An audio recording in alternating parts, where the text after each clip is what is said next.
Welcome, gather round the fireside and listen to a tale of Fionn McCool, Cú Cullen, Deirdre of the Sorrows, Gráinne Wail. From giants right down to fairies, of both the trooping and solitary, and ghosts who are sometimes scary.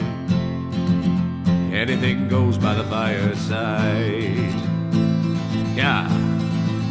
Fireside, the Puka Fireside, the Marrow Fireside. Kings and queens fighting heroes, don't you run from the fun, there's no need to hide.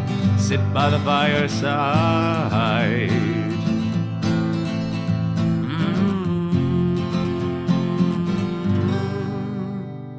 Fireside.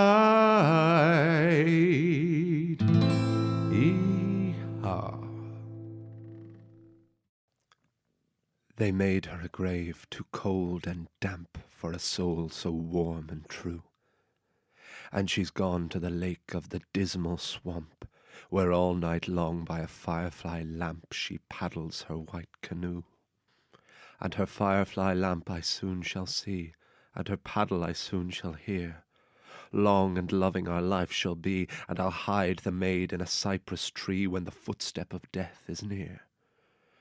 Away to the Dismal Swamp he speeds, his path was rugged and sore, through wrangled juniper, beds of reeds, through many a fen where the serpent feeds, and man never trod before. And when on the earth he sunk to sleep, if slumber his eyelids knew, he lay where the deadly vine doth weep, its venomous tear and nightly steep the flesh with blistering dew. And near him the she-wolf stirred the brake, and the copper snake breathed in his ear, till he startling cried from his dream awake, "Oh, when shall I see the dusky lake, and the white canoe of my dear?" He saw the lake, and a meteor bright quick over its surface played. "Welcome," he said, "my dear one's light," and the dim shore echoed for many a night the name of the death-cold maid. Till he hollowed a boat of the birchen bark, which carried him off from shore. Far, far he followed the meteor spark. The wind was high and the clouds were dark, and the boat returned no more. But oft, from the Indian hunter's camp, this lover and maid so true are seen at the hour of midnight damp to cross the lake by a firefly lamp and paddle their white canoe. Hello, and welcome to Fireside, the Irish storytelling podcast. Each episode of Fireside, we take a story from folklore and mythology, retell it, have a chat about the tale itself and about the craft, culture and history of storytelling. My name is Kevin C. O'Lahan, and I am your host and your Fireside bard. Wow, I actually managed to make a mistake in that after saying it nearly 100 times.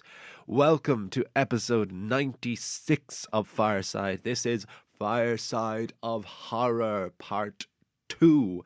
This is the second episode of the Fireside of Horrors, following last year's episode as well. It is a spooky, spooky time, folks. It is for Spoopy 5 Me, and for very, very real reasons outside of Halloween, which includes, at the time of this recording, it has just been announced that Ireland is going back into level 5 of our pandemic control, which is essentially back to what it was at the outbreak back in March, or certainly the first lockdown. Schools are going to remain open and they're going to try and keep as many businesses, but for most of us it means back into our caves, and it's a time of immense uncertainty and immense anxiety for so many of us. And it's now more a time we can't go to Halloween parties, kids can't trick or treat, but we can still watch movies and read books and listen to podcasts and celebrate all things gothic and horror, to take us out of the horror and the gothic nature of the real world. And I hope that Fireside of Horror can be even a moment of relief for you, to get outside of our own heads and to just escape to a world of gothic fantasy.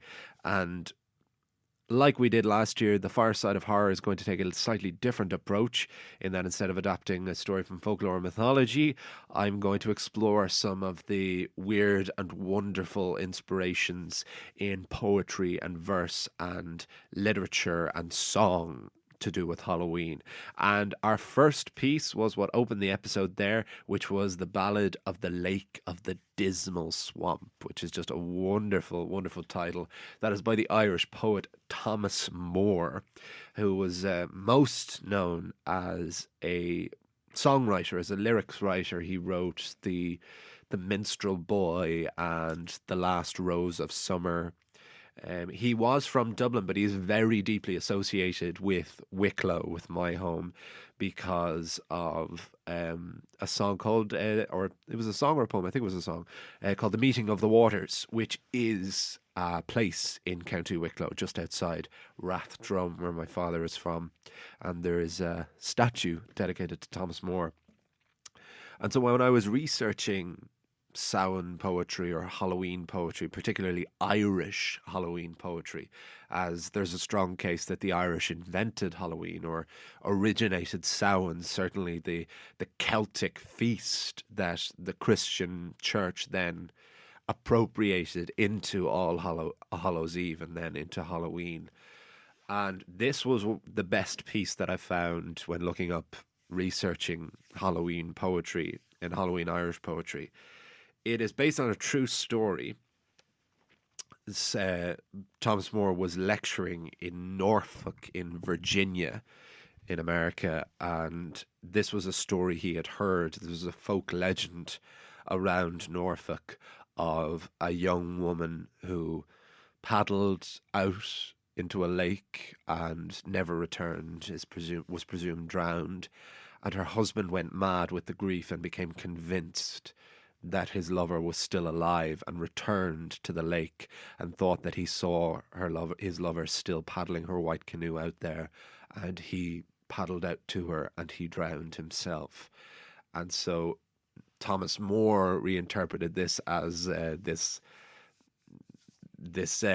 morbid gothic romance, which I adore, and the idea of them being reunited in death afterwards.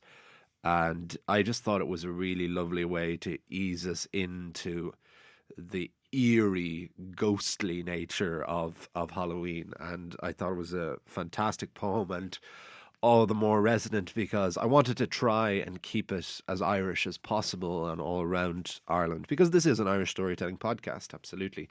And I wanted to learn myself more about some more of the Halloween-themed poetry and verse and literature of Ireland. But our main piece, first of all, I just want to give, because we kind of jumped right into, but big welcome to any new and returning listeners. Please do follow me on Instagram at FiresideBard. Contact me at thefiresidebard@gmail.com. Or if you really want to support the podcast, you can do so over at patreon.com/Fireside, where you can join our ever-growing list of very loyal and kind benefactors. And I want to give a big shout out to our new patron for this week, which is Alex Hanley. Alex joins Stephen Reno and Anne-Louise Rich as this month's latest patrons, and your support on the Patreon has never been more appreciated as it is now. We are developing. I keep talking about myself though. To be honest, it is just all me. I try to make it sound like Fireside is more of an empire, but at the moment it is still just me. And with the very kind support of Head Stuff, of course, who have provided me with incredible guidance, as well as the incredible facilities here at the Head Stuff Podcast Network studios. But over at Fireside HQ, we are developing the next phase of the podcast, which I've spoken to the patrons about. The money that has been raised in the Fireside Patreon has not been touched yet because it has been building over the year for a very specific purpose, something that we want to launch because of the pandemic and to see a world past the pandemic. And I will reveal more on the podcast when it starts to take a bit more concrete shape, but I'm talking to my patrons about it at the moment, as I want to. It's right that they should be the first to know, as they're the ones literally financing it at the moment. So even if you just wanted to buy me a cup of coffee for this month if you just want to subscribe for 1 month and then stop. I'm going to enable, I know it is a thing now you can do where you can have a once-off donation to Patreon like you would be able to do on a Kickstarter or something. So I want to try and enable that for those who maybe don't want to subscribe every month and kind of forget about it. But it is there. The Patreon is there if you are in a position to do so. But no hard sell on that. I'm going to continue to record the podcast each and every week for you because it means a huge, huge amount that you tune in to listen to it. So the main piece for Fireside of Horror Part 2, those who listened last year remember that I did a section from Dracula, which is the great Irish gothic horror novel where Bram Stoker didn't invent vampires or didn't invent the concept of a vampire, but he easily popularized it and cemented it in popular imagination. It is the definitive vampire story, and it is an unbelievable book at that. I read it for the first time last year. It's a long, dense book that takes a format in that you wouldn't necessarily think, in that it's entirely written in letter form. So it is the point of view of several of its characters, of Jonathan Harker, of Van Helsing, of what is the doctor's name? That's going to annoy me, and he's my favourite character. Of Lucy, of I have to Doctor in Dracula. Doctor in Dream. C-word. Sorry, Dr. C-word. I apologize for any people out there who were screaming that into their phones, into their headphones. It's C-word, you idiot. Dr. C-word. But that was last year. And if you haven't read Dracula, listen to Fireside of Horror. Get a little taste of the episode that we read from that. And then if you like it, read the book itself. There's a great audiobook of it. On Audible as part of a collection, a horror collection, including Frankenstein, Dracula, and The Strange Case of Dr. Jekyll and Mr. Hyde. You get the 3 for the price of 1, and all 3 are really, really good. But speaking of Frankenstein, that's what leads me to the main piece for this episode, which is from Frankenstein. Now, Frankenstein was a novel written by the British writer Mary Shelley. Mary Shelley, who was married to the great poet Percy Bysshe Shelley and a very good friend of the romantic poet Lord Byron. And so the story goes that Mary Shelley and Percy Bysshe Shelley and Lord Byron were camping together. They were visiting each other in the countryside, and around the fireside one night they decided to have a competition as to which one of them could write the best ghost story. So steeped in ideas of folklore and mythology came this novel, where the 18-year-old Mary Shelley wrote and created Frankenstein's monster and created the novel of Frankenstein. So while it is a British novel, there is a strange episode in the centre of the book, which when I read it last year was very surprising, because I'd never seen it in any adaptation of it, because I think Frankenstein, more than probably any other horror work, has suffered the most change because of its transition to film. You know, Dracula, the character, is pretty much the same as he is in the book, whereas very little of what we would associate with Frankenstein and Frankenstein's monster is a pretty huge departure from the novel itself. And this is due to the transition to cinema. And for example, like, you think of Frankenstein, you think of a haunted castle on a hill with thunder. You think of a mad scientist with big hair and the electricity. You think of his little assistant, Igor. You think of this huge lumbering green monster with like a square head and bolts sticking out of his side. Look, it was all there somewhere, but it's a pretty far removal. In the novel, Victor Frankenstein is quite a young man. He's a young medical student. He's a young Swiss medical student who has always had an interest in natural wonder and trying to recreate natural wonder. And it is following the death of his mother that he decides to try and create life. And he struggles with the idea of the smaller, more intricate parts of the human anatomy, and as such creates a creature that is 8 foot tall. But he's only about 25. There is no Igor, and even though he tries to piece together beautiful body parts that he robbed from graves, the monster ends up hideous. And it's not so much that he's green, it's that his skin is see-through and it's barely covering the muscles, and the stitches are visible all over. And I haven't seen it, but apparently Kenneth Branagh's adaptation of the film, with Robert De Niro as the monster, no less, is one of the more faithful adaptations of it. But interestingly, this is where I'm coming around to. In the centre of the novel, there's an episode set in Ireland. Frankenstein and Frankenstein's monster go to merry old Ireland. And it's a really unusual tale that is not in any film adaptation of it.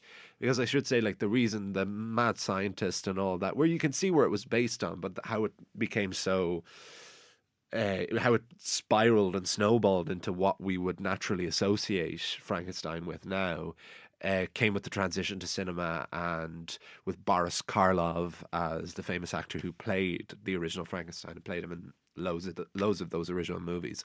That's where that idea came from, and then you end up in Mel Brooks territory with Young Frankenstein, which is unbelievable, incredible film. But so I've always really loved this idea of this episode of Frankenstein in Ireland, and I was surprised that I'd never seen it adapted before, because I think it's almost like a one-act play in itself. It's something I always had rattling around in my mind since, of wanting to do as some kind of piece. And so I'd like to read it for you now, to take a break from the adaptation and to just read you the passage from the novel. So this is from chapter 21 of Frankenstein. So Frankenstein has created this monster only to find out it is deformed. He runs from the monster. The monster then begins to start picking off members of Frankenstein's family. I should say as well, the monster is intelligent. The monster can speak. That's probably one of the bigger differences from the adaptation to film as well. The monster is very articulate, is immensely tortured because he does not want to be alive. And there begins a cat and mouse chase across Europe, where Frankenstein's monster is trying to get Frankenstein to build him a mate, which Frankenstein refuses to because he doesn't want to create more evil into the world. So Frankenstein chases his creation to the shores of Ireland, and when Frankenstein arrives in Ireland, he is arrested. And he is arrested for the murder of his dear friend, his best friend and confidant, who I think is who the inspiration for Igor would later be, Henry Clerval. So this is Frankenstein in Ireland on Fireside.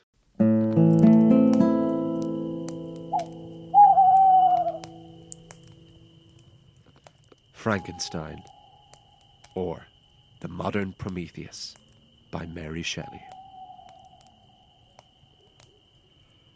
I was soon taken before a magistrate, a benevolent old man with calm and distinguished demeanours.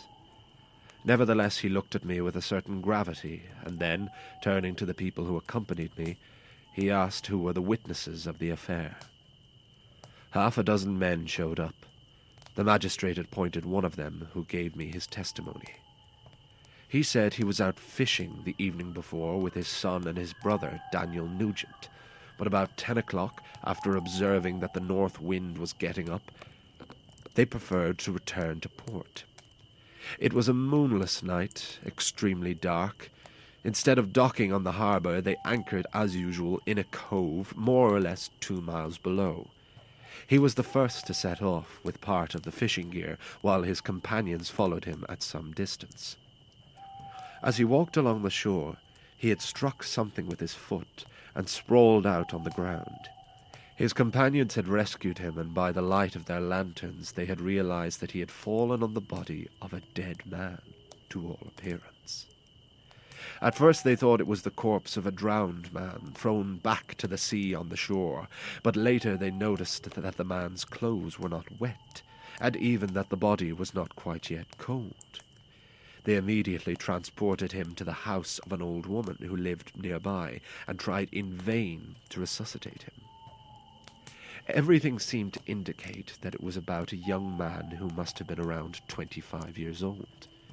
At first glance he had been strangled, and apart from a black finger mark around his neck, there was no sign of violence on him.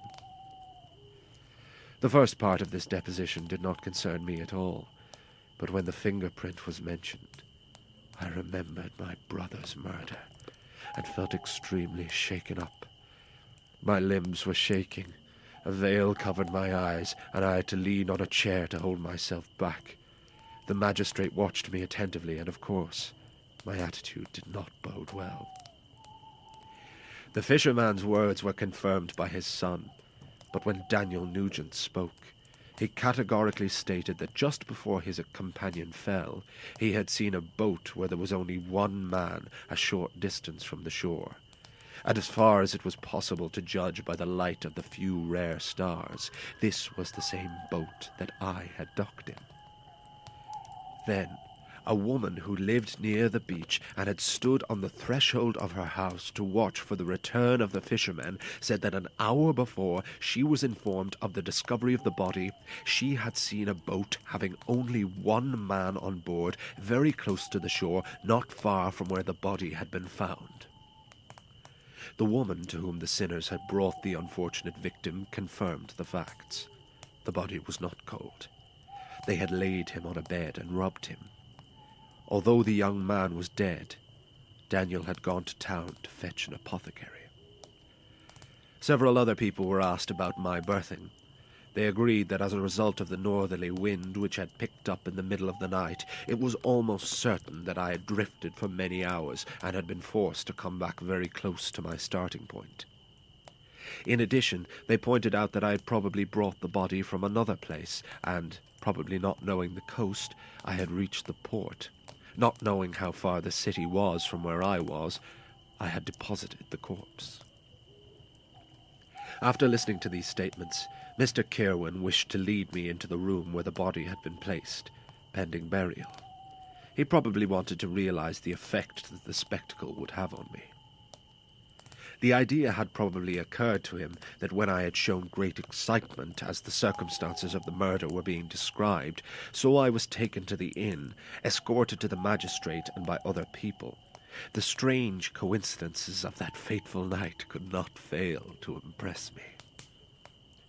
However, as I knew very well that I was discussing with the inhabitants of my island at the time the corpse was discovered, I did not worry about the consequences of this affair. I entered the room where the body had been deposited and approached the coffin. How can I describe my reactions on discovering the corpse? I still feel horrified, and I cannot think of that dreadful moment without suffering martyrdom. The interrogation, the presence of the magistrate and the witness, everything, as in a dream, vanished from my mind when I saw the lifeless body of Henry Clerval lying before me. I staggered and, rushing towards him, cried out, "My criminal machinations were therefore, and also the reason for your existence, my dear Henry. I have already destroyed 2 human beings. Other victims will still succumb. But you, Clerval, my friend, my benefactor. A man cannot stand such pain for long. In violent convulsions I was led out of the room. The fever struck me. For 2 months I was between life and death. My delusions, I learned later, were appalling. I accused myself of the murder of William, of Justine, of Clerval. Sometimes I begged those assisting me to destroy the demon that tugged at me. Sometimes, too, I felt the monstrous fingers squeezing my neck and screamed in terror. Fortunately, as I expressed myself in my mother tongue, only Mr. Kirwan understood me. But my posturing and my cries were enough to frighten the other witnesses. Why am I not dead? I, who am the most miserable man on earth. Should I not have disappeared into oblivion and nothingness? Death takes away countless children in whom their parents had placed all their hopes. And how many engaged couples and young lovers, after having known pleasure and drunkenness, are led to the tomb overnight and eaten away by worms? What was I made of to withstand all the trials which, like the wheel of torture, came to torture me? But I was doomed to live. At the end of 2 months, as if coming out of a dream, I realized that I was in prison, stretched out on a pallet, surrounded by guards, locks, barriers, and all that is in a dungeon. It was one morning, I remember, when I realized my situation.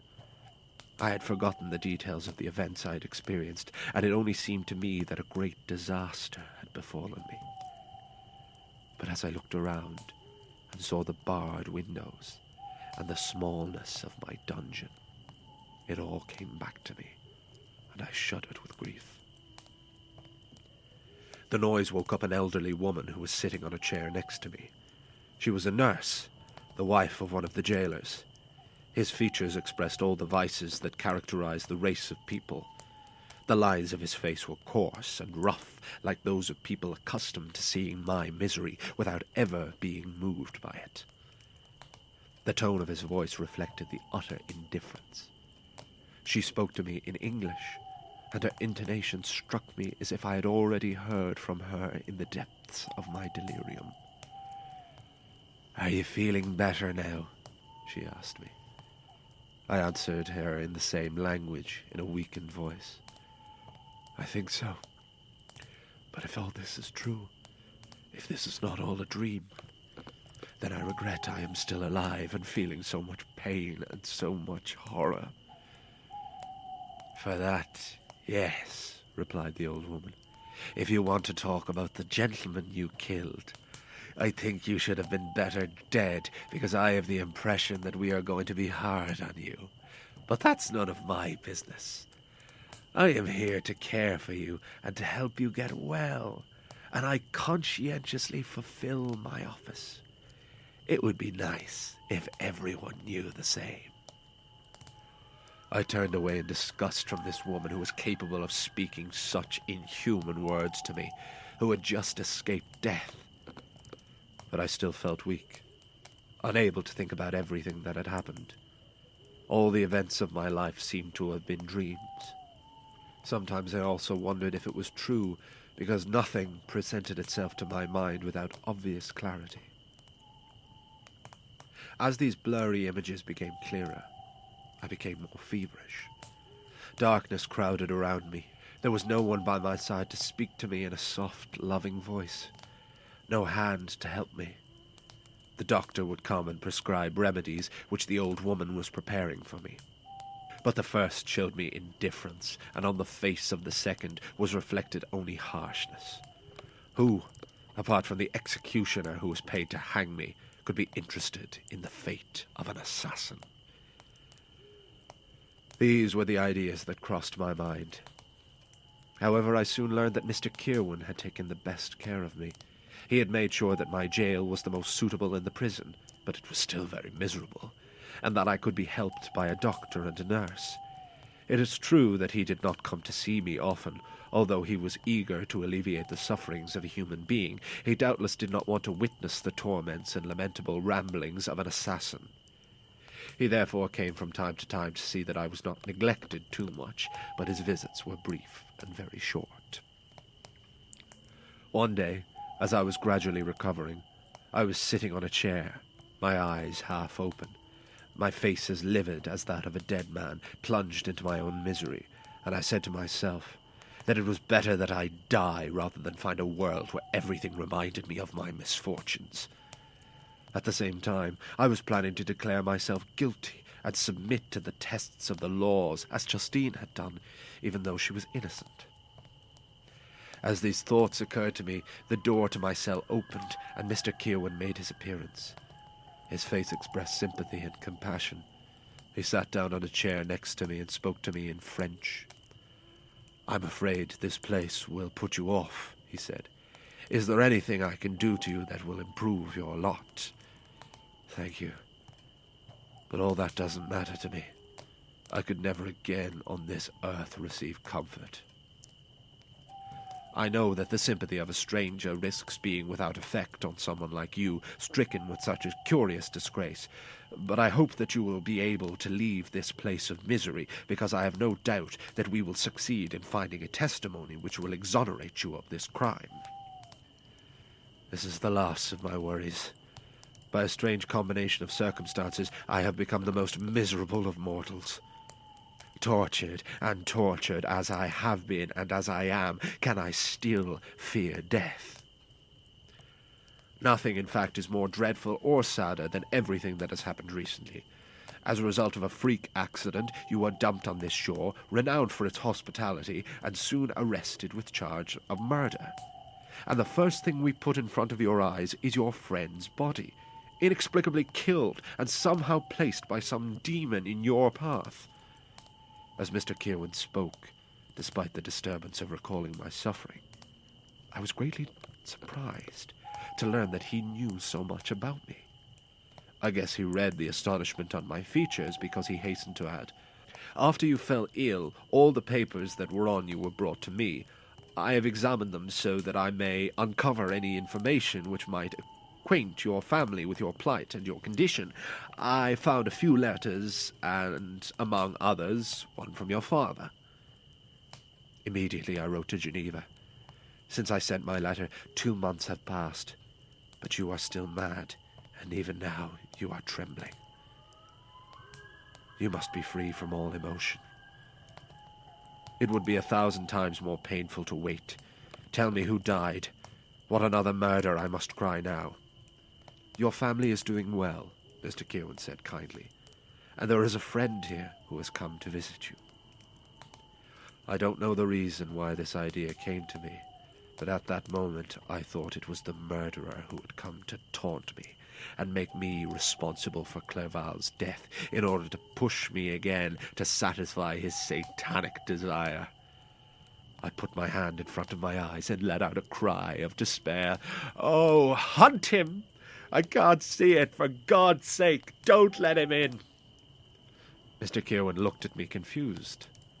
He couldn't help but take my exclamation as a presumption of my culpability, and said to me in a stern tone, "I would have thought, young man, that the presence of your father would have been welcome, and now it inspires you a strong repulsion."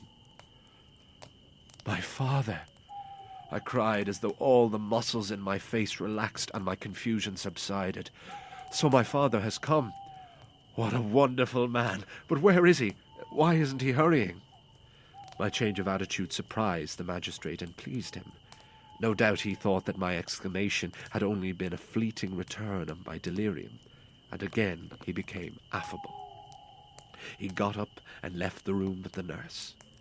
A moment later, my father entered. Nothing at that moment could have given me a more complete joy than this arrival. I held out my hands to him and cried out, "So you are safe and sound, and Elizabeth, and Ernest." My father calmed me down and assured me that everyone was fine. By broaching subjects that were dear to my heart, he then tried to give me courage. But soon he realized that a prison was not a haven of happiness. "What place do you live, my son?" he said, looking sadly at the screened windows and the grim appearance of the cell. "You had gone on a trip to find happiness, but fate is hitting you. Poor Clerval." The name of my murdered friend caused me in the state of despondency in which I found myself a deep emotion, and I burst into sobbing. "Alas, yes, father," I replied. "A terrible fatality haunts me, and I must live to accomplish it. If I wasn't, I would have fallen on Henry's coffin by now." We were not allowed to converse any longer, as my precarious state of health required absolute calm. Mr. Kirwan returned and insisted that I not exhaust my strength in too great an effort. But the appearance of my father had resembled to me that of a helping angel, and little by little I recovered my health. As the disease subsided, however, I fell into a dark melancholy that nothing succeeded in dispelling. The image of Clerval haunted me incessantly. Clerval assassinated. On more than one occasion, the extreme agitation to which I was the prey made those around me fear a dangerous relapse. Alas, why were they so keen to preserve a dreadful and miserable existence? It was surely for me to fulfill my destiny, which now is approaching its end. Soon, oh very soon, death will overcome my torments and deliver me from this crushing burden of suffering that I carry with me.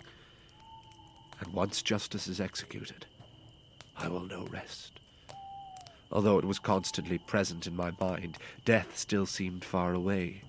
For hours and hours I sat motionless, prostrated, waiting for a brutal catastrophe which would engulf us, my destroyer and I, in its ruins. The opening of the meeting was approaching. I had already been in prison for 3 months, and although I was still very weak and still subject to relapse, I was forced to travel 100 miles to reach the town where the tribunal was sitting. Mr. Kirwan himself took care of calling the witnesses and providing for my defense. I was spared the disgrace of appearing in public as a criminal because the case was not argued before the court which decides on the death penalty. After establishing proof that I was indeed in Orkney when my friend's body was discovered, the grand jury acquitted me, and 15 days after my transfer, I was therefore released. The fact that I was thus cleared of all suspicion relieved my father. I was going to breathe fresh air again and return to my native land. But I did not share his feelings. The walls of a prison or those of a palace. For me, it was all the same. Now my life was poisoned. No matter how bright the sun shone for me, as it did for those who have peace of mind, I saw nothing but thick darkness all around.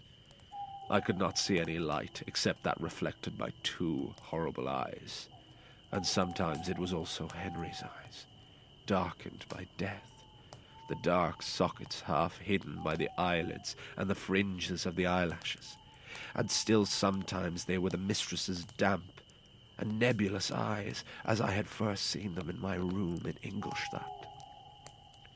My father tried to rekindle feelings of affection in me. He was talking to me about Geneva, which I was going to see again soon, about Elizabeth and Ernest. But his words made me moan. From time to time, of course, I felt a need for happiness, and I thought half-heartedly of my cousin whom I loved, invaded by the sickness of the country I was burning to see again, the blue lake and the rapid Rhone which liked it so much during my teenage years. But my general state was torpor, and I didn't care if I was in prison or contemplating magnificent landscapes.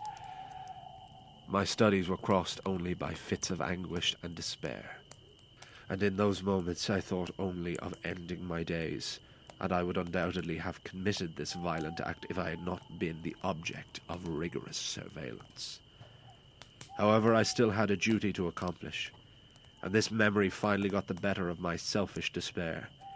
It was necessary that I return to Geneva as soon as possible to watch over the lives of my family and watch for the arrival of the murderer. If I was lucky, I would find his place of retreat, unless he dared to manifest himself again, in which case I had to, with the infallible neck, kill this monstrous creature that I had endowed with an even more monstrous caricature of my soul. My father wanted to delay our departure because he feared that I would not endure the fatigue of the journey. I was so wounded, the shadow of a human being. I was without strength, and night and day consumed with fever. However, as I was worried and anxious to leave Ireland, my father saw fit to give in. We took our places aboard a ship leaving for Le Havre, and with a favourable wind, we left the Irish coast. It was midnight. Stretched out on the deck, I gazed at the stars and listened to the rustle of the waves. I blessed the darkness that hid Ireland from my sight, and my heart thumped with joy that soon I would see Geneva again. The past gave me the impression of having been an odious nightmare. However, the ship where I was, the wind which pushes me far from the shores of Ireland, the seas all around, everything attested that I had not lived a dream, and that Clerval, my best friend, had been the victim of the monster I had created. In thought, I spoke of my entire life. My serenity when I was with my family in Geneva, the death of my mother, my departure for Ingolstadt. I remembered with trembling the mad enthusiasm that had driven me to create my hideous enemy, and I saw the night when he had been given life. I was unable to continue my thoughts. 1,000 sensations oppressed me, and I began to cry bitterly. Since my health had recovered, I had become accustomed to taking a little laudanum every night, because this drug gave me the possibility of regaining the necessary rest to keep me alive. Overwhelmed by the memory of my multiple misfortunes, I drank double the usual dose and soon fell sound asleep. But sleep did not tear me from my thoughts, and an endless array of sordid images crossed my mind. Towards morning, a sort of nightmare seized me. I could feel the monster's hand around my neck, and I couldn't get out of it. Howls and cries echoed in my ears. My father, who was watching over me, realized this and woke me up. The waves were surrounding us. The sky was cloudy, but the demon was not there. I felt a sense of security, the impression that there had been a truce between the present and my irreversible and tragic future. It was a kind of peaceful oblivion, the very one that the human mind on such occasions arouses so easily.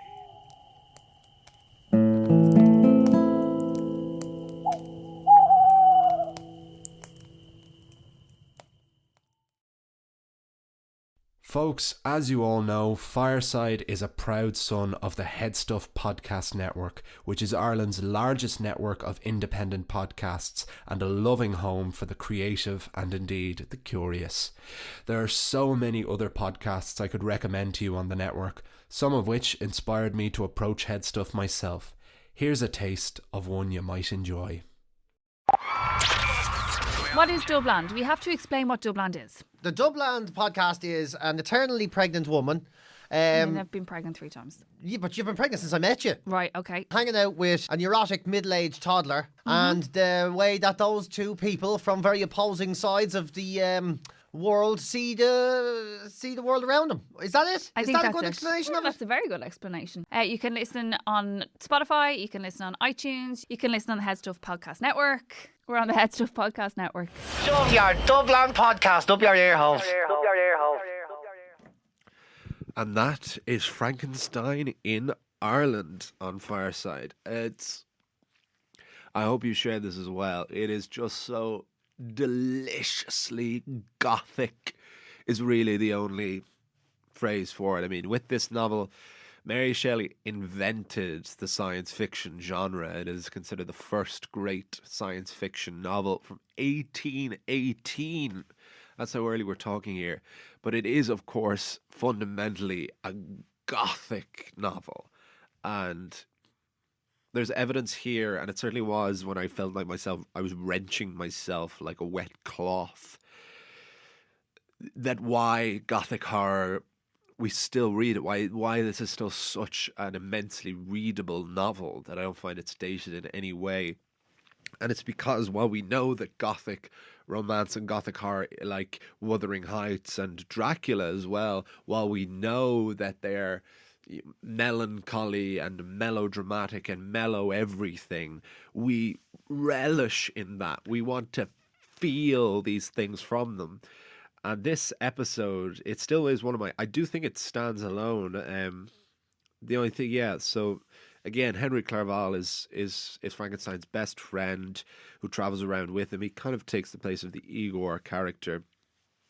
And Frankenstein's monster, his creation, is haunting Frankenstein for creating him. He feels he has cursed him with life, and he refused to even give him a mate. All Frankenstein wants is a friend, his companionship, is the bride of Frankenstein, whom Frankenstein creates and then destroys before he can.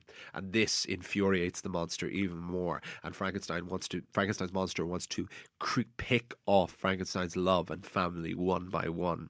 And so he frames him. The creature is this intelligent and this capable. He frames Frankenstein for the murder of his own best friend. And if that's not deliciously gothic, I don't know what is. And just all this language of why am I alive, that kind of talk is, we still relish in that and we still feel those things. And I think why I think it's particularly there, of course, there's elements of this chapter that feels like it could be set anywhere. It's almost like you could miss, except for the end, that it is Ireland, except that we talk about like sleepy fishing villages, and we have names like Nugent and Kirwan and such, and we have this nurse, kind of cursing him as much as healing him, which is really indicative of the Irish. And Anglo-Irish relations were at an all-time low at this point in history, around 1818. We'd had the 1798 rebellion 20 years previously, and there becomes this thing in British magazines and newspaper, this cartoon that is called the Irish Frankenstein. It was most famously illustrated, and this will disappoint a lot of people. It certainly disappointed me. John Tenniel, who is the incredible artist of the illustrations for Alice in Wonderland. Any of the images you have of Alice in Wonderland outside of the Disney cartoon, these are by John Tenniel, and just Google any of them, and they're just incredible. They're so messed up and just kind of, again, gothic, it seems like an appropriate word, and they're still slightly eerie and creepy and immensely, like they burn themselves into your retinas. But regrettably, whether it was commissioned or otherwise, John Tenniel became famous for his cartoons of the Irish Frankenstein, where Irish people were depicted as these 8-foot monsters that were going to come over and kill British people. And it perpetrated this myth in Britain that the Irish were savages, that there was a very common belief in the English gentry that, I forget exactly who said it, that they prayed, that they thanked God for sending the English to the Irish, for civilizing these vicious savages. So this is why I find it particularly interesting that Mary Shelley chose to set a chapter of her novel in Ireland, and that, to pardon the pun, the monster that she created by then Frankenstein's monster instantly entering the lexicon to mean any kind of monster, which then was repurposed and used as a derogatory criticism of the Irish people. And that's what I think makes it so particularly potent that this chapter exists. It's indicative of what the attitudes of the Irish were at that time, and it's indicative of what would then come after that. And I hope that if you haven't read it, that it might make you read that novel. Read it over the Halloween break. Again, it's not a Halloween novel. We associate it with Halloween now because we associate Frankenstein with it and dressing up and all. It's just a wonderful, dark, gothic, melancholy drama. It's great. And if you have read it, I hope you enjoyed. I hope you enjoyed my reading of that chapter. Moving on, I wanted to talk a little bit before we wrapped up. Talk a little bit more about Samhain itself. I wanted to talk to you about a place in Roscommon called Alnagowit. I'm going to pronounce that correct. Alnagowit, yes. Alnagowit, which was sometimes adapted as the Cave of Cats. This is considered the birthplace of Samhain, and it is thought to be the entrance of hell. So, in Rathcrowan, in County Roscommon, which was also known as Cruaghan Fort, which those of you who listen to the Ulster Cycle on the podcast will remember is the fort of Queen Maeve of Connacht. So Rathcrowan is still there. Over the summer, myself and my girlfriend went to Rathcrowan, and we stood on the hill fort of Queen Maeve. It was great. And very nearby, I mean, it's just an open field now, but it was fantastic to stand up on that ring fort and just see the aerial, the 360 view all around. But very close by is considered to be the entrance to hell. And this is Alnagawat. And it is a little hole in the ground. It's like a little passage tomb, like there's stones built into it. And you can crawl into it. And this was considered where the birthplace of Halloween was, the first Samhain. And any reference to Samhain in folklore and mythology usually somehow revolves around this cave of cats. So, for example, in the Fenian cycle, when Fionn McCool defeats Alain the Burner, which is how he becomes leader of the Fianna, it is that Alain the Burner burns down Tara every Samhain. It's every Halloween. He comes up for 24 years. He comes out of the Cave of Cats and burns Tara to the ground until he is defeated by Fionn McCool. And I talked about this in my play Cassowary that I wrote about a folk musician with a fear of birds. There was one Samhain where an enormous 3-headed dragon bird creature known as Elaine Trechend, can never pronounce that exactly correct, but he was this 3-headed bird creature, almost like the Pokemon Moltres, if you remember the first generation Pokemon. That I always have that image of that, of like this bird on fire with 3 heads. He burst out of the Cave of Cats and was surrounded by these other copper-red minion birds, and supposedly on this Halloween night burned Ireland down. And it's thought that this might be Alain the Burner, especially with the Alain connection, but it might be a totally separate thing. And it was only Amergin, who was a poet, who was able to defeat Elaine Trechend. And on the Cave of Cats, at the entrance to this gateway into hell, there is a stone that has written in Ogham, in the ancient Irish alphabet, here lies Miach, son of Maeve. And so on this entrance to hell, this gateway to the other world, as it was, is a stone that is almost a primary resource that Queen Maeve of Connacht, this mythological figure who was thought that the possibility that she was a goddess, this is like a primary resource that she actually existed, that she was a real person. And I wear it as a necklace around my neck now, this little stone with the engravings. Here lies Miach, son of Maeve. So Samhain is deeply, deeply intertwined, of course, with folklore and mythology, and you will find any reference to Samhain usually revolves around Alnagawat, around this cave of cats, this entrance to the other world.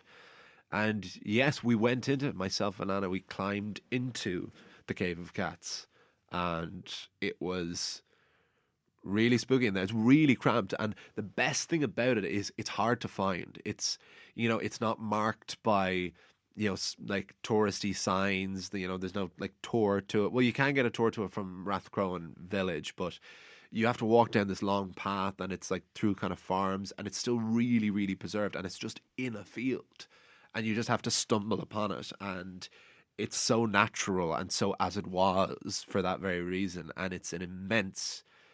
It like if you happen to be driving around the Roscommon area, or you're driving around Ireland, anyone from outside who, when you finally can come back to Ireland, please do, and please visit the Cave of Cats and visit the birthplace of Halloween. And there's another great tradition of Halloween which the Irish are very much thought to have invented as well, and this is jack-o'-lanterns, is the idea of carving pumpkins. And for those who don't know, it's thought that came about. Pumpkins didn't really grow in Ireland. So what the Celts used to do, and what was done for hundreds of years, was they would carve turnips. And if you've ever seen a carved turnip, an image of one, it's truly, truly terrifying. And it was thought then that after around the famine, when all of the mass emigration happened into America of the Irish, that this was one of the traditions that they brought over there. And it's once the concept of carving turnips went to America, then they discovered that pumpkins were a much better bet, that you could carve into pumpkin. It was large, it was fleshy, it was orange. And this is where the idea of a jack-o'-lantern really took off, because then you could hollow out a pumpkin and you could place a candle inside. And long-time listeners of the show might remember the story of the 3 wishes, about Bad Bill, who had 3 encounters with the devil and his minions and kept outwitting the devil.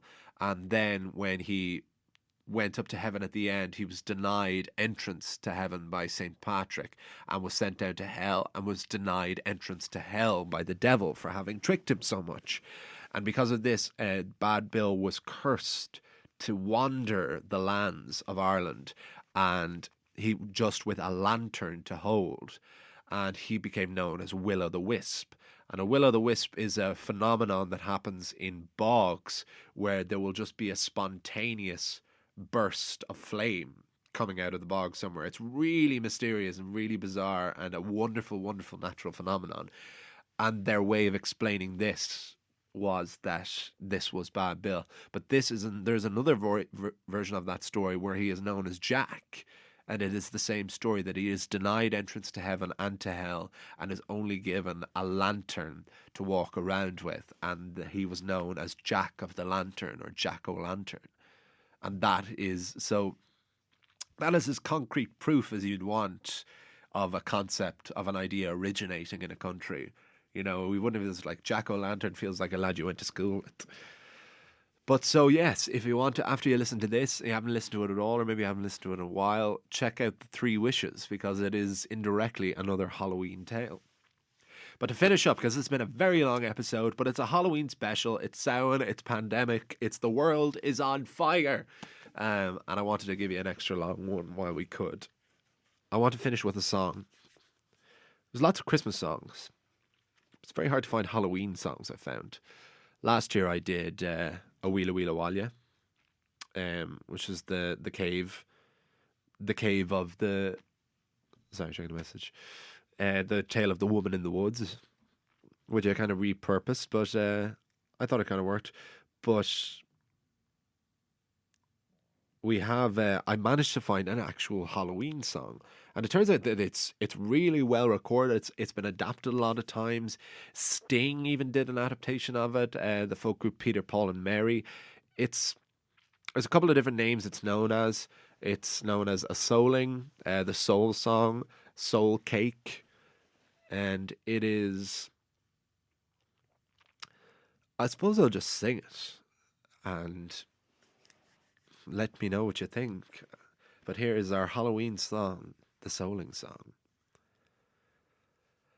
A soul, a soul, a soul cake. Please, good missus, a soul cake. An apple, a pear, a plum, or a cherry. Any good thing to make us merry. 1 for Peter, 2 for Paul, 3 for him that made us all. God bless the master of this house, and the mistress also, and all the little children that round your table grow. Likewise your men, your maidens, your cattle, and your store, and all that dwells within your gates, we wish you 10 times more. A soul, a soul, a soul cake. Please, good missus, a soul cake. An apple, a pear, a plum, or a cherry. Any good thing to make us merry. 1 for Peter, 2 for Paul, 3 for him that made us all. The lanes are very dirty and me shoes are very thin. I've got a little pocket that I can put a penny in. If you haven't got a penny, a halfpenny will do. If you haven't got a halfpenny, then God bless you. A soul, a soul, a soul cake. Please, good missus, a soul cake. An apple, a pear, a plum, or a cherry. Any good thing to make us merry. 1 for Peter, 2 for Paul, 3 for him that made us all. And that is the Soul Song. And this is a folk song that's as old as they come. It's a traditional round. Been adapted a huge amount of times. Sometimes it's adapted as a Christmas song, but they have loads. They have loads of Christmas songs. I think this screams Halloween song, and it's got that real haunting children's nursery rhyme quality to it that you can hear it being echoed in a haunted house. So if you like it, check out, there's loads of versions for it on Spotify. But this is going in my collection now. I've collected this Halloween song of the Souling Song. So that was Fireside of Horror Part 2, an epic mammoth episode as it was, and I hope you all enjoyed it. We had The Lake of the Dismal Swamp by Thomas More. We had the episode of Frankenstein in Ireland by Mary Shelley. And we had the Soul Song. We also talked about Alan Gowat and the Jack-o'-lantern. I think we covered good stuff there. So I want to thank you so much all for listening. Please follow me at Instagram on Fireside Bard, thefiresidebard@gmail.com. Please support the Patreon at patreon.com/Fireside Podcast. Thank you so much to Alan, Paddy and Connor, everyone here at Head Stuff for their continued support. I'll see you all, you'll hear me all next time, where we are doing the story of Fionn McCool in the Old Man's House. We're returning to Fionn McCool as the part 2 of our story from last week, which was Thor in the Land of Giants, to see how the Irish told that story. Take that again. I'll see you all, you'll hear me all next time. And remember, wherever you are and wherever you go, you can always join me by the fireside.